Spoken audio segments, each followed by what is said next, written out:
All right. Moving on. That was me losing custody of my kids. And that was, I want to say, over 10 years ago. So I will admit to you, I went fucking crazy. I lost it. I did become an alcoholic. And I got lost in the fucking dark. Bad. I got so bad. I remember there was a time when all this happened and I couldn't go into any place and see a family because seeing a family triggered the pain, the memories, the unfairness. Seeing my babies, like, holding their hands, doing normal stuff with them, just going to HEB, whatever.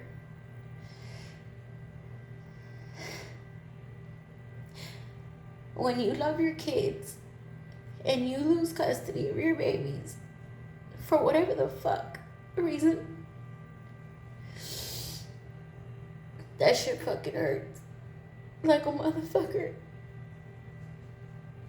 And it'll fucking change you and drive you crazy. One thing that I knew that I had to do is I had to keep moving forward, and I couldn't get lost in drugs and stupid shit because I knew, because I had seen it from other people. It's easy to go into the party life. It's easy to get sucked up into all of that. Having fun responsibly is one thing, but getting lost in heavier drugs or being out of there, falling off, not making your money, not being able to provide, not even being able to keep a roof over your own head when your kids are not with you. It makes you feel like it's easy to just not give a fuck. And it's easy to give up. And it's easy. It is very easy for you to feel like, well, I'll just wing it. You don't care. You just take whatever comes. If you get locked up, you get locked up. You don't give a fuck. You really don't.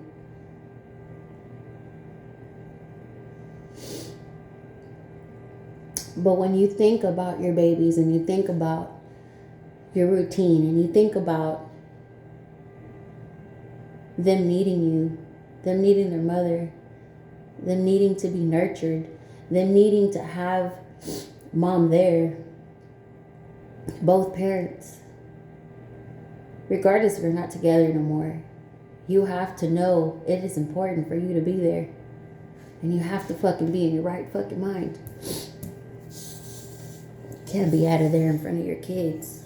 And if you're doing that, you're fucking up. You gotta be in your right fucking mind. You gotta be a role model for these babies because you forget how innocent they are. From them being in your arms to you knowing that you have to be there and protect them, to them growing up a little older, whether they're 6, 7, 8, 10, 15, 20 years old. You forget because they can do for themselves, and you forget that they still need you.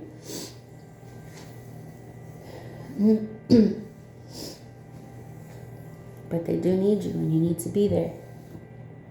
So I started working harder. That's when I started Marty's Residential. Right around that time. Now, yeah, I did have fucking boyfriends here and there, you know. I mean, I was trying to replace what I had. I had a family. You think I was going to want to go out there and just be single and fucking whoever? No, and I still don't want to do that. I want one fucking person, and I always fucking have. Only one person. When I feel that that person is worthy enough of more of my time, I give it to them. I give them my time. I give them more of me. And if I have just one person that I'm having sex with, well, shit, guess what? I'm just going to have sex with that one person. Until I find someone who actually wants to showcase me, respect me, to value me. That's how I end up in relationships, because I hold my ground. I want one person, and I'll stick to that one person. Anyway, I used to be the type of person who would get into relationships because either, oh, I've known this person all my life, I trust them after my baby's dad, and I got with them and I trusted them, and shit didn't work out. Anybody who I was with didn't work out. It is what it is, okay? There's no need to spend time on relationships, because that's going to be another subject that we're going to talk about. But we're talking about my kids and my past right now. So I had to start making real money, and working 9 to 5 wasn't going to cut it for me, because I had to pay child support for 5 kids. I had to pay for my home, my car, my food, every fucking thing out of my pocket. No fucking government assistance at all, because they won't help you at all when you're on the other side of the fence. I could have used the help then, but I knew that if I would have done that, it would have put my baby's dad on child support, and I didn't want to do that.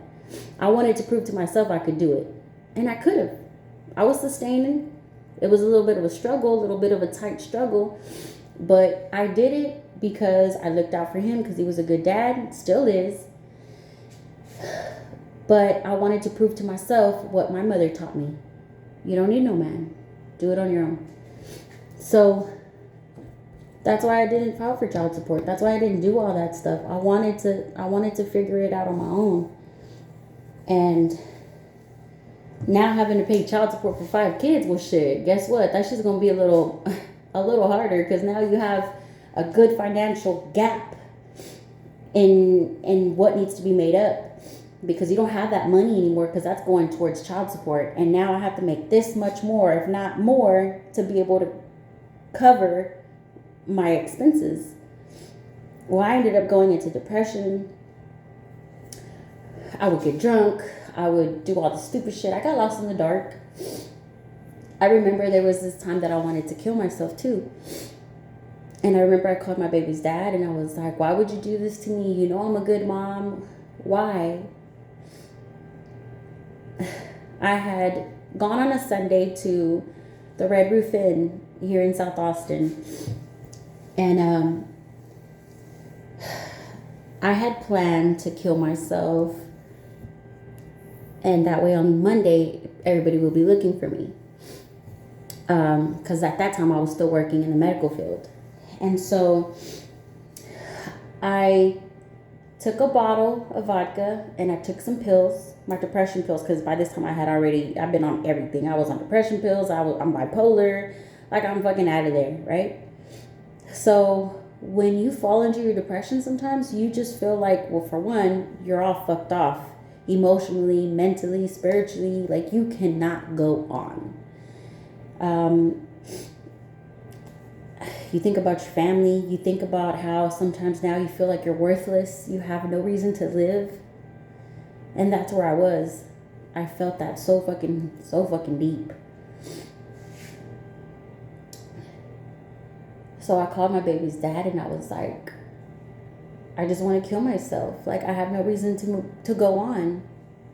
I don't have my babies anymore. I don't get to see them every day anymore. I don't get to see their milestones. I don't get to see them on their first days of school anymore. I don't get that anymore, because he was real ugly to me then. He just felt like he was up here and I was down the fuck here. It was a real fucked up power trip, and that's fucked up for y'all, whoever does that, because that's not right. Vengeance, when it comes to your children, using your children as,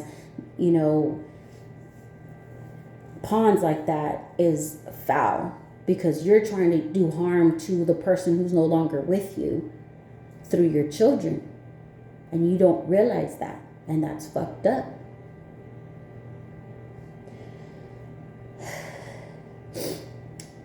When I told my babies that I didn't want to live, I'll always remember what he told me. He said to me, well, go kill yourself, you stupid bitch. I put that on everything. Imagine being told that when you're already fucking feeling like shit. When you already lost everything. And for somebody to tell you, go kill yourself, you stupid bitch. Stupid bitch. I was stupid because I had a heart not to put you on child support. That's the stupid bitch you're talking about. You sure right. Sure fucking right.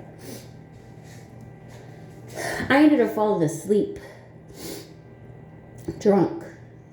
And apparently I hung up on him or whatever, but I fell asleep. And then I remember somebody in the room was touching my face like this, like caressing my face. Now, mind you, I'm hurting, I'm depressed, I'm emotional, I'm a wreck. And to have somebody touch my face like this, like caressing my face, I just gave into it. I gave into the comfort. And then whatever it was, whatever was touching me, started going down my face, down my chest, through here to here. When it got here, whatever it was, turned my hand around so that I could touch it in the same area. And at that point in my head, even though I had my eyes closed, I was like, who the fuck am I touching? Who the fuck is touching me? When I opened my eyes, I seen this blurry face of a man. And he got closer to me. And when he got closer, it was the face of a demon. A demon. Clear as fucking day. Apparently, I woke up from that because I was having a dream within a dream. When I woke up off of that dream, I was scared as fuck. It was 4 o'clock in the morning. And I was scared shitless because I was by myself in a room where I was trying to commit suicide. I waited for at least almost 30 to 45 minutes before I ended up taking off. There's another part to that story, but I'd rather not involve that other person. But that person knew everything. That person knew where I was. That person knew that it was a spiritual thing. And only some people know about that part. But we'll leave this one out for public purposes. But I knew that spirit was an evil spirit.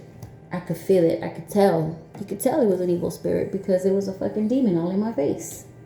And he was touching me. So I looked it up. And as it turns out, that spirit was incubus. Incubus is the sexual tempting demon that comes to women at night. It usually happens to women who are vulnerable and women who are like highly involved in churches and things like that. It's basically the devil trying to get you. The devil is trying to entice you to his world. If you guys ever wondered about my tattoo on my chest, she is succubus. She is the female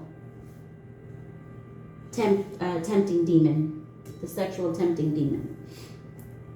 Why did I get her on my chest? Well, it was right around the time that I was getting my divorce, and with what had happened to me in that hotel room, it's kind of weird to say this, but I almost feel like that evil shit that happened to me is what woke me up and saved me. Almost. But those spirits are bad, right? And so I know that. It doesn't mean that I represent her in a good way. It means that I represent her in something different. Because when I looked into those demons, because of my dream situation, it turns out that this one here is actually Lilith. Lilith was supposed to be the first wife of Adam, and she was casted out. Well, actually, she left the Garden of Eden for the simple fact that she didn't want to be beneath man. She wanted to be equal to man. And because I was going through my divorce, I figured, you know what? I feel that. I'm not beneath man. I am equal to man because I work hard. I do everything that I need to do. I put all my part in. And I just don't feel like I need to be under anybody anymore. I was submissive for so long, for 14 years, just to have done dirty. I would never be fucking submissive again to nobody. And that is why I got her on me. But it was also to redirect people and let them know that because of me trying to kill myself, that's how I encountered her. But I always go back to remembering what happened in that hotel. And at the end, I chose to live, and I chose to have life and continue it for my children. It was the scariest thing that ever happened to me. But darkness still followed me. And I remember one time I was leaving my mom's house in Doe Valley, and I had to go through Burleson Road, I think. And it was dark as fuck. It was over by Richard Moya, and it was super fucking dark. And I just felt it. I felt darkness. I don't know if you've ever felt darkness before, but to feel darkness is to feel fear on your back. That's the best way that I could explain it. You feel fear on your back, and you almost feel like somebody's watching you. There are eyes watching you. Somebody is watching you. I remember I called one of my homegirls and I told her about that. And she said, bitch, you need to pray. And she was right. I started going to church. I started praying. And I closed a chapter of darkness after that. That was chapter 2.